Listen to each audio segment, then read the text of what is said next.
ассалому алайкум дӯстони гиромӣ. Дар барномаи имрӯза марги ду рӯзноманигор дар ҷоми ҷаҳони Қатар бозиҳои нимниҳоӣ пагоҳ оғоз меёбанд. Самуэл Этои овозадор то ҳол дар пешгӯӣ хато накардааст. Мессиро беҳтарин бозигари чемпиони ҷаҳони соли 2022 медонанд. Роналду ба Португалия барнагашт. Шарҳи бештарро пайгирӣ кирд. Мегузарем ба бозиҳои ниҳоии чемпиони ҷаҳон оид ба футбол дар Қатар ки ба анҷом мерасанд. Пагоҳ вохӯрии аввалини нимниҳоӣ бо ширкати дастаҳои мунтахаби Аргентина ва Хорватия гузаронида хоҳад шуд.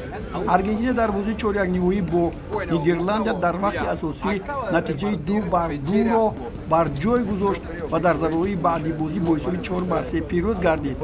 Хорватия бошад чемпионҳои панҷкаратаи ҷаҳон Бразилияро ноком карда дар силсилаи зарбаҳои баъди бозӣ бо нишондоди 4-2 зафар ёфтанд. коршиносон баронанд ки Хорватия метавонад дар бозии нимниҳоӣ ба ғалаба комёб шуда Месси ва ҳамдастҳои ӯро ба Аргентина фиристад. Албатта дар пешгӯиҳо касе муваффақ нашудааст, аммо футболбози давру замон Самуэл Ето хато намекунад. собиқ бозигари дастаи Анҷии Махашқалъа, Реали Мадрид, Барселона, Интер ва Челси Самуэл Ето президенти имрӯзаи Федератсияи футболи Камерун дар мавриди ғолибони гурӯҳҳои ҷоми ҷаҳон ва дастаҳои муваффақ дақиқ пешгӯӣ карда дар бораи дастаи мунтахаби Марокаш чунин гуфтааст: Марокаш дар ҳаштякфинал Испанияро, дар чорякфинал Нидерландияро ва дар нимфинал Фаронсаро шикаст медиҳад, аммо дар охир аз дастаи Камерун мағлуб мегардад ва зинаи дуввумро дар ҷоми ҷаҳон ишғол мекунад. Камерун то ба ин бозиҳо роҳ пайдо накард, аммо пешбинии ӯ шояд хорватҳо бошанд ки чемпиони ҷаҳон шуданашон мумкин аст. баъди бохт аз дастаи мунтахаби Марокаш, Криштиану Роналдо ба Португалия барнагашта дар Қатар боқӣ мемонад. ӯ бо аҳли оилааш дар Қатар ҳузур дорад ва бо ӯ дигар бозигарони дастаи мунтахаби Португалия аз қабили Руи Патрисиу, Рафаэл Герейро, Рафаэл Леау, Бруно Фернандеш, Матеус Нунес, Рубен Невеш, Бернардо Силва, Жоау Кансело ва Диого Дало ҳузурашонро ба ҳайси мухлис дар ҷоми ҷаҳон нигоҳ медоранд. баъди анҷоми бозиҳои чорякниҳоӣ нашраи Гол номгӯии беҳтарин бозигаронро то ин дам нашр кардааст. Ба гуфти манбаъ, Лионел Месси беҳтарин футболбоз дар ҷоми ҷаҳон аст. Лионел Месси дар 5 бозии ҷоми ҷаҳон 4 гол зада 2 паси головар додааст. дар ҷои дуввум ва сеюм бозигарони дастаи мунтахаби Фаронса Килиан Мбаппе ва Антуан Гризман қарор гирифтанд.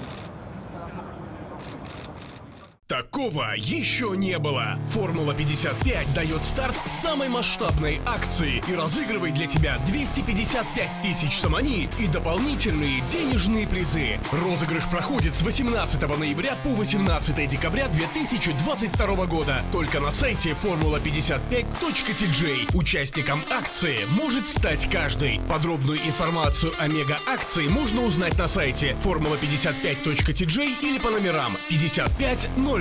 Наслаждайся футболом и не упусти возможность выиграть 255 тысяч самани. Спеши участвовать. дар ҷараёни бозиҳои ҷоми ҷаҳон ва хусан вохӯрии байни дастаҳои мунтахаби Нидерландия ва Аргентина, рӯзноманигори шинохтаи варзиши Амрико Грант Уолл аз ҳуш рафт ва ҳарчанд сари вақти ёрии таъҷилӣ расида бошад ҳам ӯро ба ҳуш оварда натавонистанд ва ҷон бохт. ба қавли бародараш Эрик Уолл, ӯ бо марги худ намурдааст ва шояд кушта шуда бошад, гуфтааст ӯ. ин рӯзноманигор ҳангоми ба бозии байни дастаҳои мунтахаби Амрико ва Уелс хостааст бо рамзи ҳамҷинсгароён вориди варзишгоҳ шавад, аммо нозирони тартибот ба ӯ эътироз карда буданд.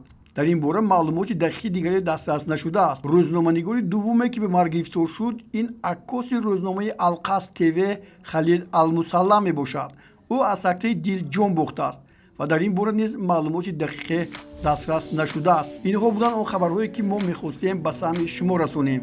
боқӣ сеҳатманду пирӯз бошед.